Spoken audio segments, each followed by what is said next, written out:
Mana aka ce tabi miji, abinda ake nufi da cewar a tabi mijinta shi na farko duk irin abubuwan da wanda za ta samu rahama Allah subhanahu wata'ala da shi shine cewar su, domin in muka duba za mu ga cewar su mata suna da sauƙin shiga aljanna fiye da maza, domin ita mace kusan abu guda 4 aka lissafa mata, in dai ta bi wannan biyayya to insha Allah za ta shiga aljanna ta kowace kofa yanta su. Na farko mace ana so na farko ta kasance ma'ana tana kiyaye dukkan haƙoƙin da Allah subhanahu wata'ala dora mata da mijinta, domin ya zo a hadisin annabi Muhammad sallallahu alaihi wasallam wanda ya zo daga hadisi shine mafi alkhairin mace shine cewar na farko ta mijinta biyayya ɗaya kenan, sannan kuma bayan biyayya idan ta yi azumin watan Ramadana, bayan watan azumin Ramadana sannan kuma da koma ta yi salloli guda 5, idan ta yi salloli guda 5 kamar da muka ce tabi mijinta shine 4, don Allah za ta shiga aljanna ba tare da hisabi ba.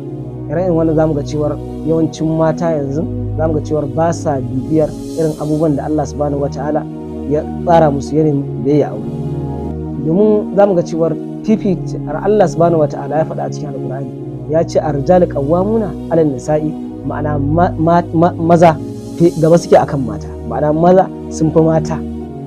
In muka duba zamu ga fifikon nan akwai fifiko da dama.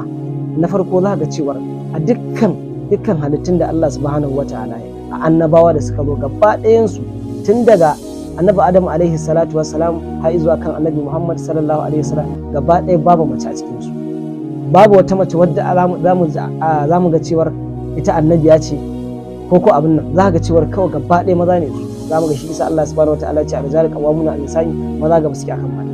Za ga cewar gaba ɗaya a duka mata babu wata mace wadda za a kai wadda aka ce mata gata nan an bata dama ta limanci, ma'ana sallar juma'a a ce limamin juma'a ce, za mu ga babu. Kamsu salawati, salloli guda 5 ɗin nan babu macen da aka ce gata nan ta tafi ta je ta limanci a masallaci guda, sallolin nan guda 5 duka. Na farko a shine subahi, azhar, la'asar, magariba, isha'i, guda 5 ɗin nan zamu ga cewar duka maza ne akan su. Zamu ga wannan fifiko ne da maza suka fi mata, domin duk abin da za ka yi a rayuwa ka samu mace ta gari, kada ka yi wasa wajen neman ta gari, kada ka suke ka aure wacce ba ta son ka, domin manzon Allah sallallahu alaihi wasallam ya faɗa hadisi shine cewar ana so mace na farko ta kasance tana bin haƙƙin mijinta ɗaya kenan, sannan tana kiyaye ma'ana ta kiyaye gabanta, ma'ana ta kiyaye farjinta ɗaya kenan, sannan na biyu kuma ta kiyaye misali ta kiyaye hukuncin dukiyarka da ka bata ta ba 'ya'yanka wannan ta gari da ake ce mai tarbiyya ta gari, da ba su tarbiyya ta gari. Za mu ga waɗannan duka sun keɓanta da mata ne. Kai kuma haƙƙin da aka baka shine cewar na farko abubuwan da zaka bi shine ka bata gurin kwana, sannan kuma ka tufatar da ita, sannan kuma ka shayar da ita.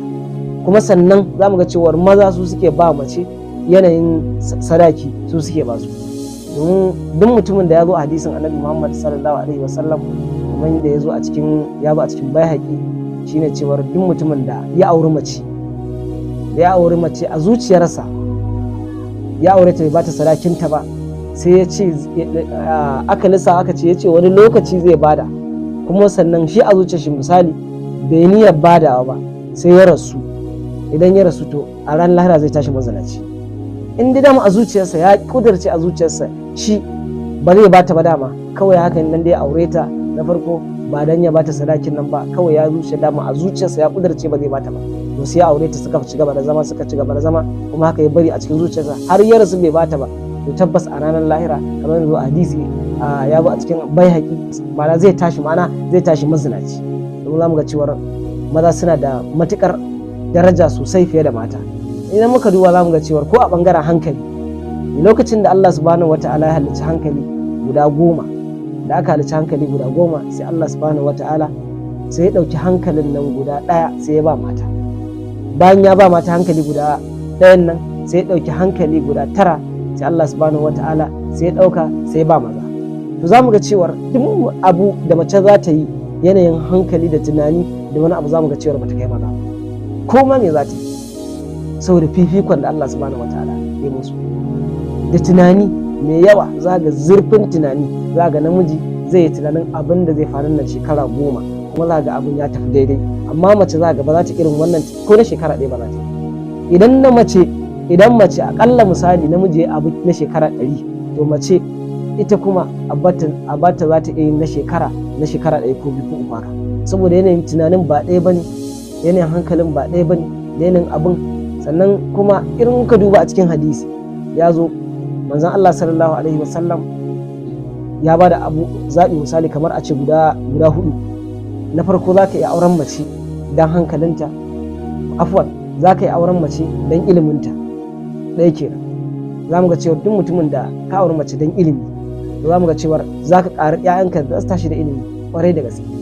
Sannan na biyu kuma duk mutumin da ya auri mace, ma'ana za ka yi auri mace don kyanta. Duk mutumin da ya auri mace don kyanta, kyau yana gushewa wata rana, maybe tsufa zai zo ko kuma wata rashin lafiya za ta kama ta, launin ta zai canza. Idan ya canza to in ka aure ta don kyanta ya irin abin da zai faru. Kuma sannan za ka yi auren mace don nasabarta, ba laifi ba ne. So amma ita ma ɗin akwai lokacin da wata nasabar ko ta yanke ko kuma wata matsalar ta faru da mun ji uku. Za ka auren mace don kyanta, za ka auren mace don iliminta, za ka yi auren mace don yar dangi ce, kuma za ka iya auren mace don addininta. Amma annabi Muhammad sallallahu alaihi wasallam a ƙarshe da ya safo su sai ya ce yana ma ishara, ma'ana ka auri mace ma'aboci addini, ta ribata ya daka. Haka annabi Muhammad sallallahu alaihi wasallam ya faɗa hadisi. Za mu ga cewa in dai ka auri mace duka waɗannan abu guda hudu, kyau, nasaba, ilimi, addini, to za mu ga cewa abu wanda ya mafi muhimmanci wanda fi shine na addini. Domin idan ka auri mace ta addini, ya mai riko da addini, ‘ya'yanka za su tashi da tarbiyya matuƙa ƙwarai da gaske. Duk inda ka je za ka je ka dawo ne ba tare da wani tunanin ko wani abu zai sami gidanka. Sau ‘ya'yanka ba su ma kansu za su tashi da tsafta, da riko da addinin musulunci, da dukkan wasu abubuwa haƙuƙ wanda Allah subhanahu wata'ala dora.